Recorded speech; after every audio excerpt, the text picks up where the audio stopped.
finalmente los síndromes coronarios agudos. Es al final de todo esto cuando ocurre, cuando la aterosclerosis está instalada. Vamos a hablar de síndromes coronarios agudos y también vamos a finalizar con el tema de hipertensión arterial para que veamos esa secuencia. Entonces, la unidad es para mí una de las unidades más importantes de la cardiología, sobre todo porque pues todo lo que deriva de esto representa la primera causa de muerte en el mundo, en el país, en el estado, en el etc. Entonces sí es bien importante que podamos identificar todos estos procesos y conocer sobre el endotelio, porque el endotelio pues representa todo este contexto blanco de la aterosclerosis y donde podemos nosotros ver que hay alteraciones como hipertensión arterial y que nos pueden llevar hasta la insuficiencia cardíaca en términos generales. El endotelio es una capa de células escamosas, ¿sí?, que están íntimamente ligadas con la sangre, porque es la capa que recubre la íntima, la capa que recubre los vasos arteriales, los vasos venosos, etc.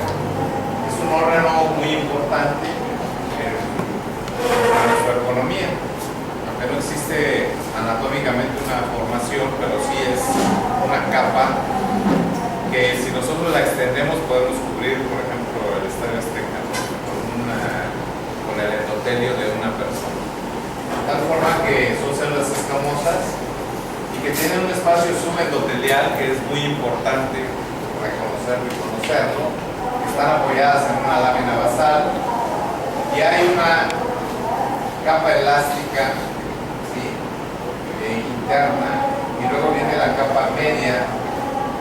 La capa media está conformada por células musculares lisas, por eso se llama fibromuscular, porque está conformada por esto. Entonces es la que le da tono a los vasos, al tono arterial, puede dilatarse o espasmarse de acuerdo a cómo esté el contexto de la capa media fibromuscular. Si ustedes quieren salir a platicar allá afuera, porque me distraen. Tiene uniones que son muy estrechas y que básicamente pues no dejan permeable, a excepto de algunas condiciones, la posibilidad de que sea permeable, es básicamente semi-impermeable, y tiene una cara luminal que está en contacto con la sangre y la cara abluminal, que es la que está en contacto con el espacio subendotelial. En el espacio subendotelial existen integrinas, existen estas brechas de unión o uniones estrechas que permiten en algunas ocasiones el paso sobre todo de agua o de moléculas muy pequeñas, menores a los 40 Angstrom. Entonces es como funciona el endotelio. Las integrinas, que son estas que están aquí en el espacio subendotelial, sirven como cemento para pegar una célula endotelial con otra. Y existen muchas familias o subfamilias de integrinas, que son todas estas, las integrinas leucocitarias, etc., y que son capaces de producir todos estos elementos y que además ligan todos estos elementos, desde el factor de von Willebrand, fibronectina, fibrinógeno, factor 10, y estas que son las moléculas de adhesión de las células inmunológicas en caso de los leucocitos cuando hay choque séptico. Por eso hay vasodilatación en choque séptico y hay hipotensión. Su nombre lo dice, choque séptico. Entonces, a través de estas moléculas de adhesión y la estimulación de los leucocitos pueden producir todo este tipo de anomalías en el humano, sobre todo cuando hay estimulación. ¿Y cuáles son las funciones en el endotelio de las integrinas? Pues unen una célula con otra, forman la matriz subendotelial, que es la que va a apoyar a las células pegar a las células endoteliales en la región abdominal.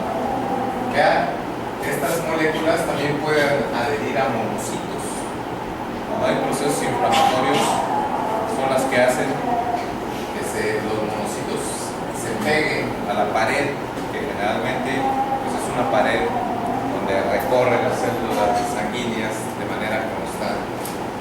Vean ustedes, adhesión de plaquetas a la pared vascular, todos estos ligandos, o sea, están expresados en las células endoteliales, y cuando hay un daño, por ejemplo en el caso de los infartos, hay un daño en la célula endotelial y entonces se expresan, sobre todo por ejemplo el factor de Bob-Willebrand, se expresa y entonces empieza a atrapar plaquetas para tapar esa herida, y al final de cuentas funciona como una herida de la piel, por ejemplo, que se coagula. Entonces forma el coágulo para tapar esa herida, y el problema es que tapa la arteria, tapa la luz de la arteria, entonces sobrevienen los infartos o las anginas inestables, según sea el caso.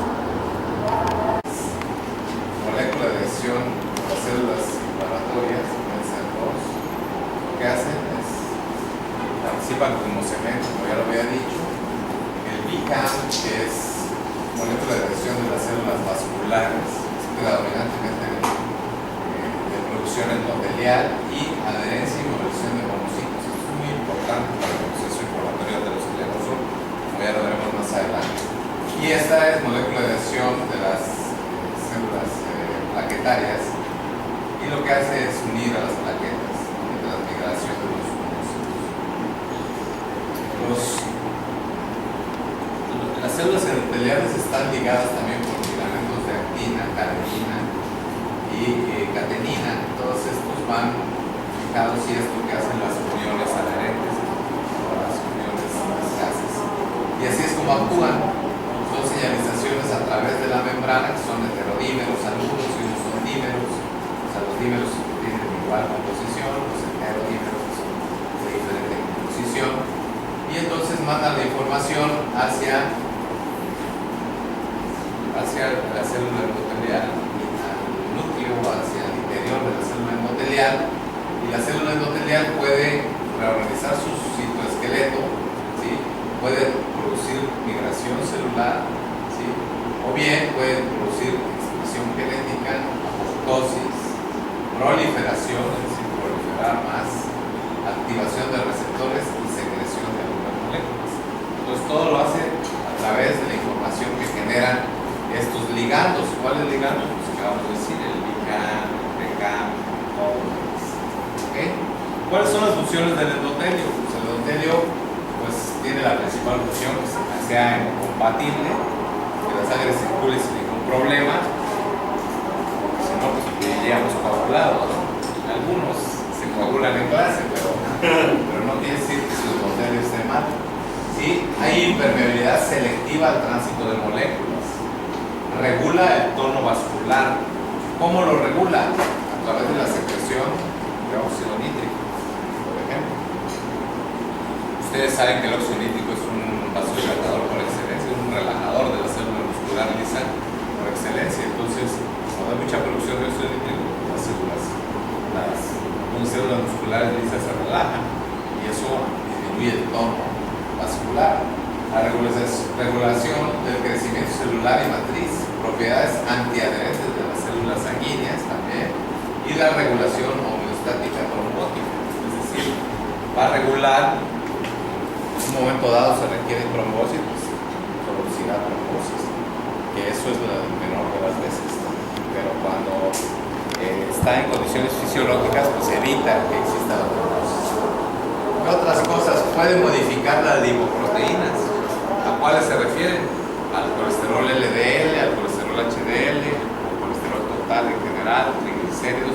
Todo eso los puede modificar, pues generalmente los oxidan, ¿sí? O permite el paso de las mismas hacia el subendotelio, que es cuando se empieza a formar la placa aterosclerosa.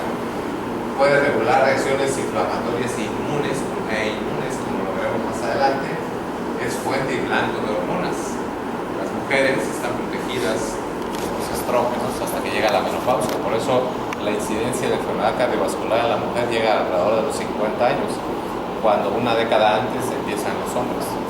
¿Por qué? Porque están protegidas por los estrógenos. Entonces son fuente porque produce y es blanco porque los estrógenos protegen, entre otras muchas hormonas que puede ser. Y tiene una actividad secretoria y biosintética también. ¿Cómo se puede penetrar a través del endotelio? Pues bueno, endocitosis. Se penetra la molécula y forma un endosoma y luego lo expulsa al interior, a la célula, a la cara abdominal.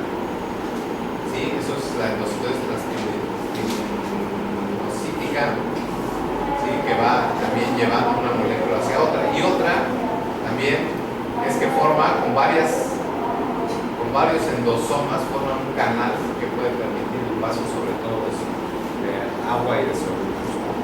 Y ven ustedes cómo a través de la unión generalmente es donde más se produce el intercambio de agua y sólidos en el endotelio. Esta sencilla lámina que fue publicada en 1980 fue producto de un premio Nobel de la medicina, porque el doctor Simonescu establece la existencia del endotelio y de un factor relajante derivado del endotelio, que en aquel entonces sí le llamó y que hoy sabemos que se llama óxido nítrico. Entonces puso acetilcolina, que es un vasodilatador muy importante, lo fue aumentando de manera logarítmica y entonces vean ustedes la tensión de una célula que tenía endotelio disminuyó. Entonces dijo que había un factor relajante derivado del endotelio, óxido nítrico hoy llamado, y denudó una aorta, le quitó el endotelio y le lo expuso también a la acetilcolina y le fue incrementando y notó que no se modificaba absolutamente nada. Es decir, que era necesario que el endotelio estuviera íntegro y que fuera fisiológicamente adecuado, de tal forma que cuando aumentó logarítmicamente la cantidad de acetilcolina, hasta hubo contracción. Y entonces describió que cuando el endotelio estaba enfermo, tenía estas acciones mediante todo el componente arterial en los humanos, porque esto lo hizo con aortas de perro. Y después probaron cómo podían medir ellos la función endotelial. Y entonces agarraron un brazo de un individuo y le pusieron acetilcolina y midieron la facilidad con que el flujo aumentaba o disminuía según fuera el caso. Y los que estaban enfermos del endotelio, como los diabéticos, los hipertensos sin tratamiento, los dislipidémicos severos, tenían muy poca reacción a la acetilcolina. Y los que eran no sanos, que no tenían todo lo que ya dije, pues mejoraban mucho la hiperemia de la mano. Y entonces así se empezó a estudiar la función endotelial. Algo muy importante, como lo acabo de decir, es pues la presencia del óxido nítrico. Existen varias sintetasas de óxido nítrico, entre ellas el óxido nítrico sintetasa en las neuronas, ¿sí? Que es importante. La óxido nítrico sintetasa inducida, que es justamente o inflamatoria, también se le conoce, es justamente aquella que pasa cuando hay una sepsis, se libera esta óxido nítrico sintetasa y entonces se genera vasodilatación extrema, porque los leucocitos además estimulan a que esto esté ocurriendo. Por eso se da el choque séptico. Y la óxido nítrico sintetasa endotelial, que es la más importante, porque se expresa de manera constitutiva. ¿Eso qué quiere decir? Que exista o no exista estímulo, va a haber una producción de óxido nítrico de manera constante en el endotelio. Y lo pueden expresar las LDL, o sea, puede haber estimulación del óxido nítrico, las hormonas, el mismo estiramiento y compresión pulsátil o el shear stress, que el shear stress es el estrés de rozamiento de la sangre. Conforme se desliza la sangre a través del tubo, llamémosle así, el tubo arterial va rozando. Y entre más rozamiento tenga, entre más rápido sea ese rozamiento, mayor secreción de óxido nítrico sintentasa va a existir y por lo tanto, pues más óxido nítrico y habrá mejor relajación. ¿Qué pasa cuando hay un ateroma? Viene el flujo y se desvía por el ateroma que está obstruyendo la luz, produce turbulencia en el deslizamiento adecuado de la sangre, produce turbulencia y disminuye el shear stress. El shear stress se ve disminuido y por lo tanto ahí es el sitio donde más se rompen las placas porque no hay una adecuada producción de óxido nítrico. Eso lo vamos a ver más adelante. ¿Qué agentes liberan el óxido nítrico? Todos estos que tenemos dentro: acetilcolina, histamina, bradicinin, serotonina, adenosina, trombina, quinina, interleucinas y las mismas fuerzas mecánicas de la sangre, tanto de vasoconstricción o dilatación, o bien el mismo vaivén de la sangre que genera cada latido. ¿Sí? Ese latido pulsátil, cuando sale la sangre, extiende la arteria y se vuelve a contraer, extiende y se contrae. Ese mismo efecto pulsátil va a generar también producción de óxido nítrico.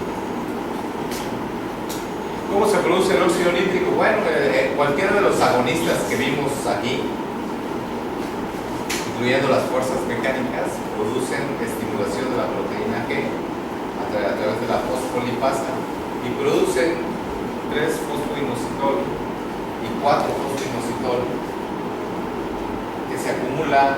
¿Qué se acumula aquí? En el retículo sarcoplasmico. Calcio, generalmente calcio. Después del primero siempre estoy. Bueno, retículo sarcoplásmico y se produce liberación de calcio.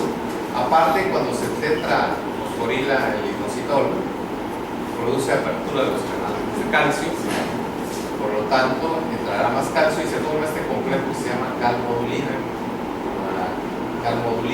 Calcio-calmodulina y produce óxido nítrico sintentasa endotelial y actúa sobre el sustrato que es la L-arginina, es el sustrato del óxido nítrico, y entonces se produce óxido nítrico y finalmente la acetilcolina, que es un elemento de degradación justamente de la L-arginina.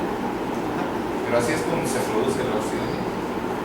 Y esto es muy importante para elaborar el endotelio. ¿Por qué? Porque el óxido nítrico estimula a través del GMP cíclico salida o entrada de calcio y entonces en el miocito produce expulsión, por lo tanto habrá relajación. ¿Okay? El óxido nítrico a través de estas proteínas G lo que hacen es estimular el GMP cíclico, sacan el calcio, por lo tanto habrá relajación. Puede ser que el calcio sirve para la contracción. Si el óxido nítrico tiene la capacidad de sacar el calcio, pues habrá relajación. ¿Ok? Entonces, ¿qué es lo que pasa?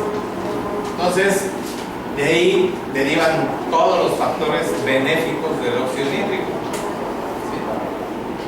Como es disminución del torno y vasodilatación, disminución de la adhesión plaquetaria y agregación plaquetaria. Se mantienen el estado antitrombótico de manera adecuada, disminución de la adhesión de los monocitos y de la expresión de la proteína citoatrayente y una proteína que atrae.